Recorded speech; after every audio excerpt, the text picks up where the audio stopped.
Ça fait effectivement 3 semaines que je n'ai pas publié de vidéo format long horizontal pour consacrer ce temps au montage des prochaines vidéos Immerse Nature. On se retrouve quelques dizaines de mètres au-dessus des lacs que vous voyez juste en arrière-plan là.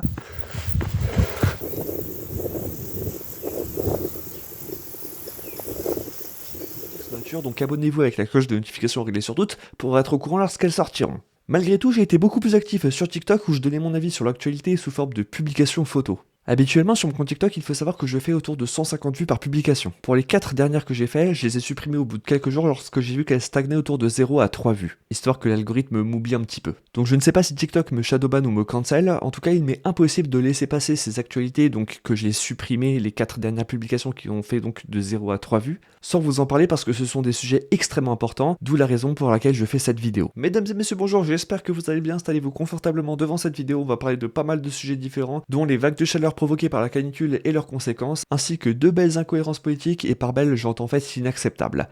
C'est parti. 28 départements de l'ouest et du sud-ouest sont classés en risque élevé de feux de forêt ce mardi par Météo France, et 4 départements passent en risque très élevé. 40 000 hectares de forêt de végétation ont déjà brûlé en France depuis le début de l'année, et 111 personnes ont été interpellées dans le cadre de ces incendies, selon le ministre de l'Intérieur Laurent Nunez. Désolé si je prononce mal le nom. Et puis quelques jours après, on se retrouve non pas à 40 000, mais à 42 000 hectares qui ont brûlé en France depuis le début de l'année, c'est-à-dire le 1er janvier 2026. C'est l'équivalent de 4 fois la taille de Paris, donc c'est quand même assez conséquent. Et les risques de feux de forêt sont notamment amplifiés par la canicule. Et du coup, les fortes chaleurs, les débris de verre ou de mégots de cigarettes jetés par certaines personnes peuvent créer des braises ou alors créer de micro-points chauds ultra intenses sur l'herbe sèche, et évidemment que ça finit par prendre feu quoi. Face à la chaleur, les établissements scolaires pourront bénéficier d'une aide de 400 € par établissement pour acheter des ventilateurs, des brumisateurs ou des clims, et les écoles les plus vulnérables auront droit à 10 000 € pour des travaux, annonce le ministre de l'Éducation. Alors comme ça on pourrait se dire que c'est assez cool, le problème c'est que 400 € par établissement, alors après il faudra définir ce que c'est qu'un établissement les plus vulnérables, mais en tout cas 400 € pour un seul établissement, c'est pas du tout assez. Franchement, quand on va voir sur Castorama, Leclerc ou même Amazon, on s'aperçoit très vite que 400 € c'est pas grand chose, que ce soit pour acheter, je ne sais pas, 5 ventilateurs, parce qu'un bon ventilateur de qualité c'est environ entre 70 et 90 €, sachant qu'il y a plusieurs dizaines de classes par établissement, franchement ça suffit pas du tout. Et puis même, si on achète, on va dire une clim c'est à peu près 400 €, c'est minimum 400 €, donc ça peut chiffrer bien plus, voire des milliers d'euros. Un seul système de climatisation pour tout un établissement, c'est vraiment pas du tout suffisant. Ce qu'il faudrait faire, c'est bien plus en fait. Ce qu'il faudrait faire, c'est améliorer l'isolation thermique de l'établissement, notamment on va dire en refaisant globalement toute l'isolation quoi. Il faudrait pouvoir changer les matériaux des murs des établissements pour mettre des matériaux qui retiennent beaucoup moins la chaleur. Une crème solaire sur 10 vendue sur Temu, Chine ou AliExpress serait dangereuse pour la santé selon l'association Que Choisir Ensemble. En gros, le mieux c'est d'acheter votre crème solaire dans un magasin physique plutôt qu'en ligne. Vous pouvez même en trouver en pharmacie. Très bonne nouvelle ça par contre, la proposition de loi créant un droit à l'aide à mourir en France a définitivement été adoptée par le Parlement. Ça c'est vraiment une très bonne nouvelle pour les personnes qui souffrent de maladies incurables et qui les font vraiment souffrir au quotidien, 24 heures sur 24, 7 jours sur 7, et qui du coup ne veulent plus ressentir de douleur jusqu'à ce qu'ils meurent de vieillesse. Du coup en soi, chacun son corps, chacun sa vie, hein. Si quelqu'un veut vraiment mettre fin à ses jours parce qu'il ne se sent pas de pouvoir, on va dire, tenir aussi longtemps dans la souffrance et qu'il trouve que dans la vie ça lui apporte plus de côtés négatifs que de points positifs, en vrai vu que cette décision n'implique que la personne concernée, eh bien autant qu'elle choisisse elle-même, non ? L'Assemblée nationale a voté ce jeudi pour rendre imprescriptibles les crimes commis sur les mineurs lors de l'examen du projet de loi sur la protection des enfants. L'imprescriptibilité signifie que certains crimes ou certains droits ne sont pas effacés par le temps. Moi, il y a un truc que je trouve assez choquant et qui personnellement m'interroge un petit peu, c'est comment ça, que ce soit des crimes commis sur les enfants ou même sur les adultes, il y avait des crimes, quels qu'ils soient, qui soient effacés par le temps. Genre normalement, tout agresseur, toute personne qui fait du mal à autrui doit répondre de ses actes, non ? Pourquoi est-ce que ces crimes seraient effacés par le temps ? C'est pas logique, non ? Après, il se peut aussi que je ne sois pas assez renseigné sur le sujet, je vous laisse me donner votre avis en commentaire. Courte pause pour vous demander de liker cette vidéo si vous l'avez trouvée cool, parce que du coup ça m'encourage dans mon travail. Alors cette actualité qui je pense n'a pas choqué que moi, Marine Le Pen annonce être candidate à l'élection présidentielle de 2027 malgré sa condamnation.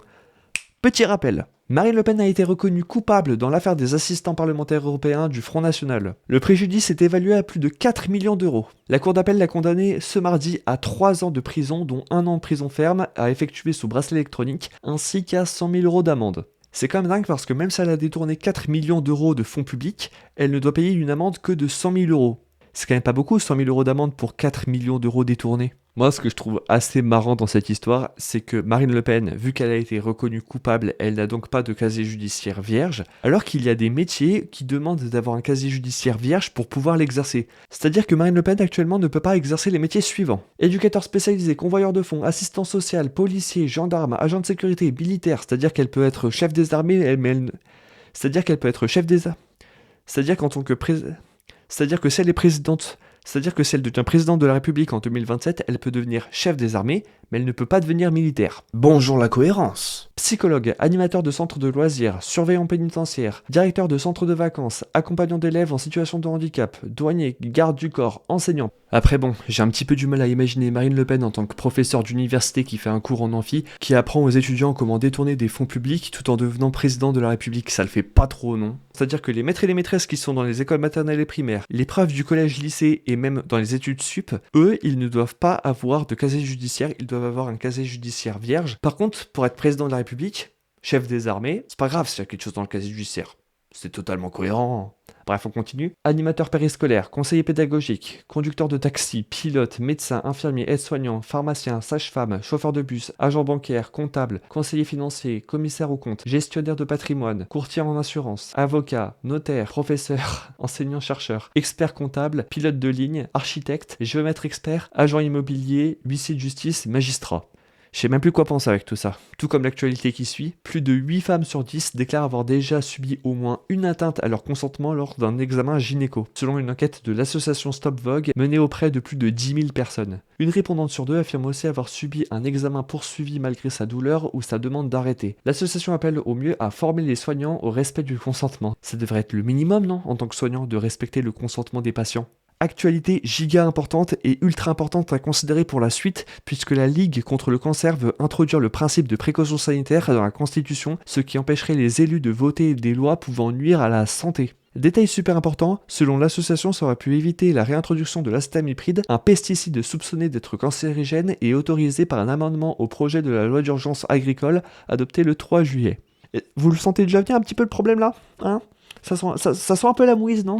Les pesticides inspirés de la loi Duplon interdits en France depuis 2018 ont été réintroduits par le Parlement. Les élus de la commission mixte paritaire ont voté le retour de l'acétamipride et du flupyradiférone dans le projet de loi d'urgence agricole adopté ce jeudi. Leurs usages seront dérogatoires et devront avoir le feu vert de l'ANSES. Et voilà, nous voilà enfin dans la mouise puisque Monique Barbu, la ministre de la Transition écologique, a finalement décidé de poursuivre sa mission à la demande d'Emmanuel Macron. Elle avait présenté sa démission après l'adoption de la loi d'urgence agricole et la réintroduction de ces deux pesticides, soit l'acétamipride qui est du coup un néonicotinoïde et du coup le flupyradiférone. Si vous voulez plus d'informations concernant l'acétamipride et pourquoi est-ce que c'est un insecticide qui est ultra dangereux pour nous et pour l'environnement, je vous laisse ces quelques petites vidéos de Vakita. Quand le Conseil dit qu'il considère que l'acétamipride présente des incidences avérées pour l'environnement et des risques pour la santé humaine. L'EFSA dit aujourd'hui aussi que c'est potentiellement neurotoxique. Des milliers de scientifiques en France qui s'y opposent, lorsqu'on voit que le Conseil national de l'ordre des médecins s'y oppose, 2 millions de Français qui s'y opposent, est-ce qu'il faut pas les écouter ces gens-là? Et au même moment d'ailleurs se tenait à côté de l'hémicycle une manifestation de militants opposés à cette loi. Qui veut un verre d'eau, bien sûr, absolument inoffensive. On y a croisé Fleur Breteau, figure de la lutte contre les pesticides. Ça te fait quoi ce soir de voir que peut-être ils voteront pour la loi d'urgence agricole qui réintroduirait des néonicotinoïdes? Ce que ça me fait, là, ils peuvent plus dire qu'ils savaient pas. S'ils votent pour la loi d'urgence agricole, pour la privatisation et l'empoisonnement de notre eau potable, nous, on va accuser ces députés de la majorité du centre, des droites et de l'extrême droite de crimes sociaux. Ils savent en fait. Et si ces gens-là sont pas capables en 2026 de nous protéger de la cupidité, de la prédation des industriels qui sont en train d'accaparer l'eau potable, qui sont en train de détruire notre santé, c'est qu'on va devoir s'en occuper nous-mêmes. Et la campagne présidentielle, je peux vous dire qu'elle va avoir un autre ton. Puis vers 21h commençait le débat et ils l'ont fait. Le scrutin est ouvert. Pour 296 contre 224, il est adopté. Gabriel Attal votait pour le retour des néonicotinoïdes, Marc Fesneau aussi, Marine Le Pen également, et 293 autres députés. Aujourd'hui, le Sénat votera à son tour la loi d'urgence agricole, et il y a 99% de chances qu'on arrive à la même conclusion, un vote en faveur du retour des néonicotinoïdes dans l'agriculture française.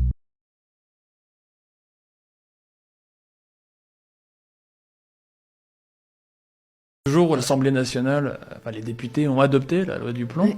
t'es levé de ton siège.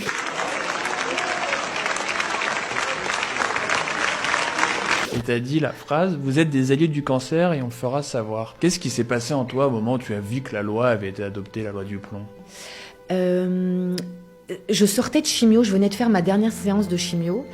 J'avais du mal à marcher, donc je marchais avec un parapluie canne. J'avais de la neuropathie, donc je sentais plus mes pieds jusqu'à mi-mollet. J'avais du mal à comprendre quand on me parlait. Enfin, c'était difficile, j'étais lente, c'était pas évident. Et là, j'entends des gens qui prennent la parole et qui racontent des mensonges et personne ne les contredit. Personne leur dit « citez vos sources, sinon retirez vos propos ». Dans quel endroit, William, on peut mentir comme ça, sans vergogne, et que ça change rien? J'ai senti un immense écœurement, tu vois.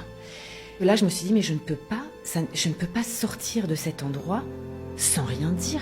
Je me suis dit, mais je vais pas dormir pendant des semaines. Et là, je me suis dit, ok, est-ce que tu as quelque chose à dire?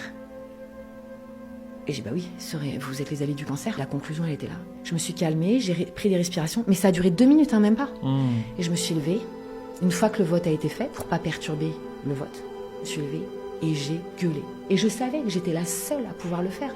J'étais la seule avec la tête de la chimio. J'avais l'impression que dans ma voix, il y avait des milliers de voix, quoi. Et pour moi, c'était à la société civile de conclure. Je pouvais pas laisser ces gens conclure. Ainsi qu'une petite infographie statistique faite par Bon Pote, sachant que Bon Pote et Vaquita sont des médias indépendants et super fiables. Bref, c'est tout pour cette vidéo, j'espère ne pas trop vous avoir brisé le moral. Si malgré tout vous voulez vous remonter un petit peu le moral, je vous conseille le compte Instagram de Éclat Positif qui est ultra cool à voir. Sur ce, c'était Stellar, on se retrouve très bientôt, bye!